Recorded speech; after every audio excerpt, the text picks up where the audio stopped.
جی welcome back ناظرین، ہم آپ کو خوش آمدید کرتے ہیں. گفتگو کریں گے. آج ہمارے ساتھ موجود ہیں معروف عالم دین مفتی عبدالقوی صاحب، ہمیں جوائن کریں گی ہیومن رائٹ ایکٹیوسٹ فرزانہ باری صاحبہ. ہمارے ساتھ موجود ہیں فرانسیسی خاتون اینگرل کے وکیل چودھری ذوالفقار صاحب، اور ہمارے ساتھ عبدالرزاق جو آمنہ کے والد ہیں، ان کے وکیل صاحب نے وعدہ کیا تھا کہ وہ بھی پروگرام میں شریک ہوں گے، لیکن ابھی تک وہ پہنچے نہیں ہیں اور وہ مسلسل یہ کہہ رہے ہیں کہ میں پہنچ رہا ہوں. بہرحال ہم ان کا بھی انتظار کر رہے ہیں، اس حوالے سے گفتگو کریں گے. اب مفتی صاحب، آپ کیا سمجھتے ہیں کہ 11 سالہ آمنہ جو ہے اس کو عدالت نے اس کی فرانسیسی والدہ کے حوالے کیا، تو کیا اسلامی نقطہ نظر سے ایک بچی جو 11 سال کی ہے اور وہ یہ کہہ رہی ہے کہ میں نہیں جانا چاہتی، تو کیا اسلام شریعت کے مطابق اس کو ہم حوالے کر سکتے ہیں اس کی ماں کے؟ بسم اللہ الرحمن الرحیم. دیکھیے جی، اسلام جو ہے نا وہ بہت زیادہ عقل سلیم اور فطرت کے قریب ہے. ٹھیک.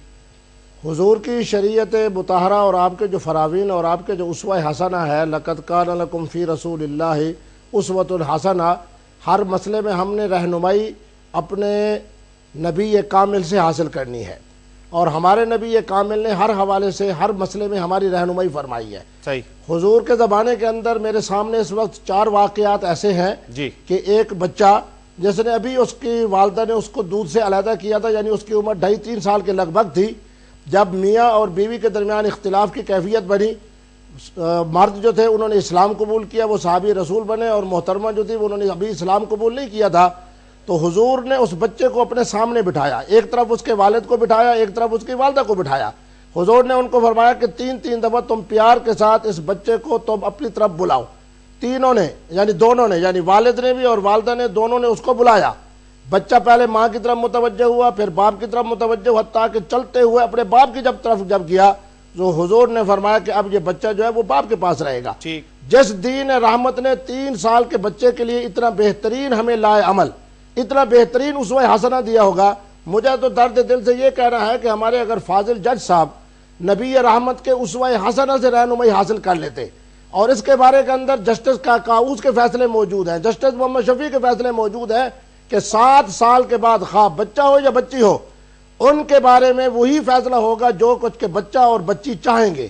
بچہ اگر چاہتا ہے کہ میں والد کے پاس رہوں گا تو بچہ جو ہے اور بچی والد کے پاس رہیں گے.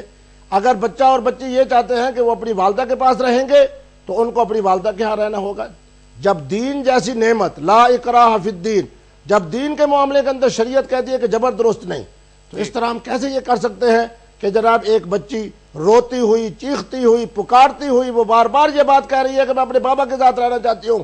میں نہیں سمجھتا کہ اس وقت فاضل جج صاحب کے سامنے کیا بات تھی. بہرحال میں نے اس وقت بھی کہا، آج بھی کہتا ہوں کہ عدالت کو شکست ہوئی، انصاف کو شکست ہوئی، انسانیت کو شکست ہوئی، اور اس کے ساتھ اخلاقیات کو شکست ہوئی. میرے جیسے جو حضرات بھی درد دل والے ہیں ان کے جذبات کو جناب نقصان پہنچا.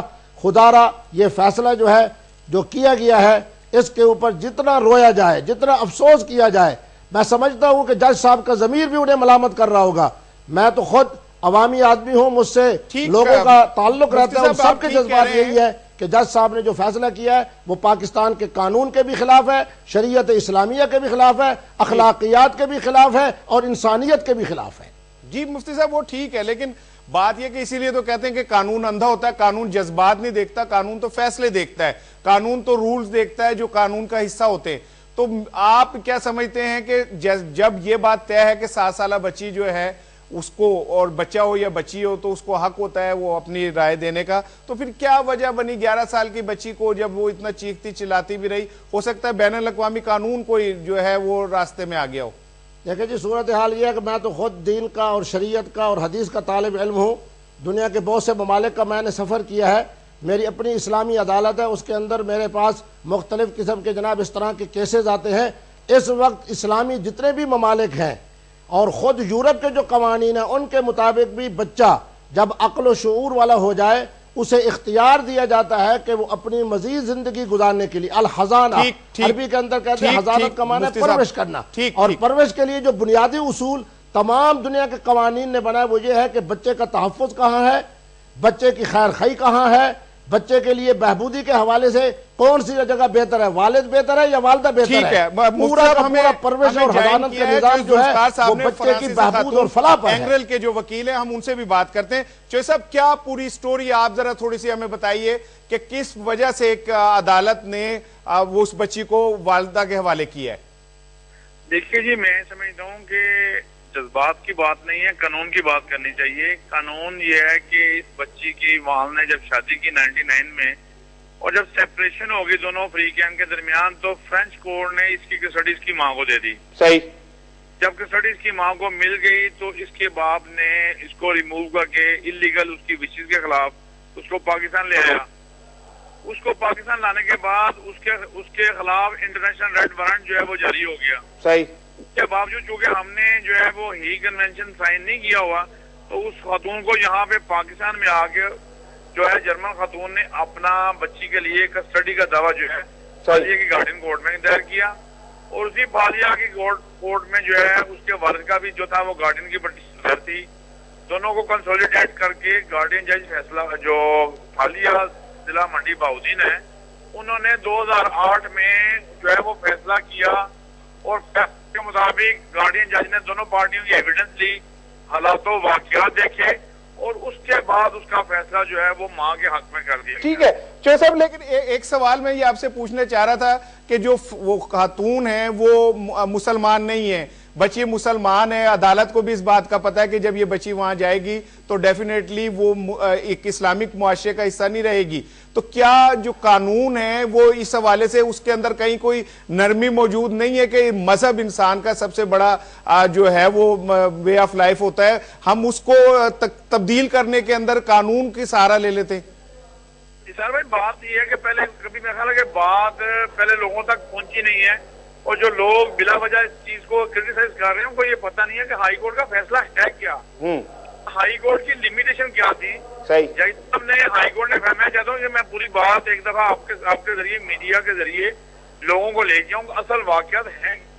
دیکھیے جب میں پہلے وہ بات کروں گا پھر آپ کی بات کا جواب دوں گا کہ فرینچ کورٹ نے فیصلہ کیا، بچی پاکستان آ گئی، فالیہ کی کورٹ سے اس کی ماں کو کسٹڈی ملی تو باپ نے فوری طور پر اپیل کر دی، پاکستان کی جو جج کی کورٹ ہے وہاں پہ اس کی اپیل لگائی گئی، اپیل میں جو ہے وہ فیصلہ جو ہے وہ پھر ماں کے حق میں گیا۔ صحیح۔ اب ماں کو بچی ملنی چاہیے تھی یا بچی کے لیے وہ جو تھا اس کا ایگزیکیوشن فائل ہوئی، اس کا اجرا فائل ہوا، 100 کا وارنٹ جاری کیا گیا، اس کے باوجود باپ نے بچی اس کے ہینڈ اوور نہ کی۔ اس کے بعد انہوں نے جو ہے ایف آئی آر درج کرائی جو 363 کی ایف آئی آر تھی بچی کی کڈنیپنگ کی، اس کے باوجود بچی نہیں ملی اور فرینچ خاتون پاکستان سے باہر چلی گئی۔ اس کے بعد ہم نے پاکستان میں 2009 میں ایک پٹیشن جو ہے وہ فائل کی، اس پٹیشن کے تحت بھی بچی نہ ملی۔ اب بچی کو جو ہے وہ ایک پٹیشن تھی 491 میں، ہم نے اس پٹیشن میں ایک CM دے کے 491 کی پٹیشن دے کے بچی کو وہاں سے برآمد کیا۔ ٹھیک ہے چوہے صاحب، ٹھیک ہے، بالکل ٹھیک ہے۔ میں ہم مفتی قوی صاحب سے یہ پوچھنا چاہ رہا تھا، قوی صاحب ایک بچی جو مسلمان ہے اور وہ ایک غیر مسلم ماں کے حوالے کی جا رہی ہے، تو کیا یہ جو چیز ہے آپ اسے سمجھتے ہیں کہ یہ جو ہمارے قانون ہیں، آئلی قوانین ہیں، وہ ظاہر ہے جب ہم یہ کہتے ہیں اپنے آئین کے اندر کہ جو قرآن ہے وہ ہمارا منبع ہے اور اسی میں سے ہم تمام قوانین بناتے ہیں، تو کیا اس معاشرے کے اندر یہ ممکن ہے کہ ایک قرآن پاک ہمارا منبع حیات ہو اور اس کے باوجود ہم ایک مسلمان بچی کو کسی غیر مسلم کے حوالے کر دیں قانون کے نام پر؟ دیکھیں جی، میں بڑے ادب کے ساتھ محترم وکیل صاحب سے 2 باتیں پوچھنا چاہتا ہوں۔ ہمارے پاکستان کے قانون میں ہے کہ بچہ ہو یا بچی ہو وہ اپنے باپ کے دین کے تابع ہوگا، اگر باپ مسلمان ہے تو بچہ اور بچی بھی مسلمان ہی متصور ہوں گے۔ یہ بچی بار بار یہ بات کہہ رہی ہے، بلکہ عدالت کے اندر اس نے جج صاحب کو انکل کہہ کے پکارا اور کہا کہ جج صاحب میری والدہ اگر اسلام قبول کر لے تو میں اس کے ساتھ جانے کے لیے تیار ہوں۔ جب پاکستان کے قانون میں یہ بات لکھی ہے کہ باپ کا جو دین ہوگا بچے کا اور بچی کا وہی دین ہوگا، پہلی بات۔ پھر میں ان کی خدمت میں یہ بھی عرض کر رہا ہوں کہ میرے پاس جسٹس کاؤس صاحب کے، جسٹس محمد شفیع صاحب کے، جسٹس بشیر صاحب کے اتنے فیصلے موجود ہیں کہ 7 سال سے لے کے جوان ہونے تک بچہ ہو یا بچی ہو انہوں نے فیصلہ وہی کیا جو کچھ کے بچے نے ان کی عدالت کے سامنے یہ بات کہی. یہ تو اتنی واضح سی بات ہے. میں تو شریعت کا اور دین کا طالب علم ہوں, الحمدللہ میں نے وکالت بھی کی ہے, میں خود اسلامی عدالت چلا رہا ہوں, تو میں بڑے درد دل سے اور اپنا ادب سے کہوں گا محترم وکیل صاحب کو کہ خدا را قانون پاکستان کو اگر سامنے رکھیں تو پھر بھی بچی کا دین وہی ہے جو اس کے باپ کا دین ہے, اور اگر پاکستان کے قانون کو سامنے رکھے, سپریم کورٹ کے فاضل ترین ججوں کا فیصلہ یہی ہے کہ جو بچی کہے گی, جو بچہ کہے گا, اگر والد کی طرف جائیں گے تو والد کی طرف جائیں گے, اگر والدہ کی طرف جائیں گے تو والدہ کی طرف جائیں گے. میں یہ سمجھتا ہوں کہ فاضل جج صاحب نے جو فیصلہ کیا ہے دو حوالے سے وہ نادرست ہے. ایک تو انہوں نے اس کے دین کا لحاظ نہیں کیا, جبکہ پاکستان کا قانون یہ ہے کہ بچہ اور بچی کے لیے وہی دین ہوگا جو اس کے باپ کا دین ہے. دوسرا, انہوں نے اپنے سپریم کورٹ کے فیصلوں کو سامنے نہیں رکھا جس کے اندر یہ ہے کہ بچہ اور بچی جب ہے عقل و شعور والے ہوں تو اسی طرف جائیں گے جس طرف کہ بچہ اور بچی کہیں گے کہ ہم زندگی گزارنا چاہتے ہیں. جی چوہے صاحب آپ اس حوالے سے آپ کا کیا موقف ہے؟ جہاں تک علامہ صاحب بات کرتے ہیں وہ باتیں سب ٹھیک ہیں. میں علامہ صاحب سے بڑی ادب سے عرض کروں گا کہ یہ ساری باتیں جو تھی وہ گارڈین کورٹ میں ایڈجوڈیکیٹ ہوئی ہیں. بچی کا مذہب کبھی تبدیل نہیں ہوگا, بچی جو ہے اپنے باپ کے مذہب پہ رہے گی. آج بھی بچی جو ہے اس کا مذہب اسلام ہی رہے گا, وہاں پہ فرانس میں جا کے اس کو اس کے مذہب سے نہیں ہٹایا جاتا. یہ بات درست ہے کہ جو باپ کا مذہب ہوگا وہی اس کے بچوں کا مذہب ہوگا. یہ بات اپنی جگہ پہ سب باتیں ٹھیک ہیں, مگر میں بڑی ادب سے یہ بات کہوں گا کہ جب کہ پاکستان کی کورٹ نے ان سارے عوامل کو, ان سارے امور کو سامنے رکھا, بچی کی کسٹڈی دیتے ہوئے جب اس کی ماں کو کسٹڈی دی گئی, فرینچ کورٹ نے بھی دی اور پاکستان کی دونوں کورٹوں نے دی ہے. اس کے بعد صاحب ہمارے ساتھ لائن پہ رہیے گا, ایک چھوٹا سا شارٹ کمرشل بریک ہے, اس کے بعد دوبارہ ہم آتے ہیں. ناظرین ایک چھوٹا سا شارٹ کمرشل بریک, دوبارہ خدمت میں حاضر ہوتے ہیں.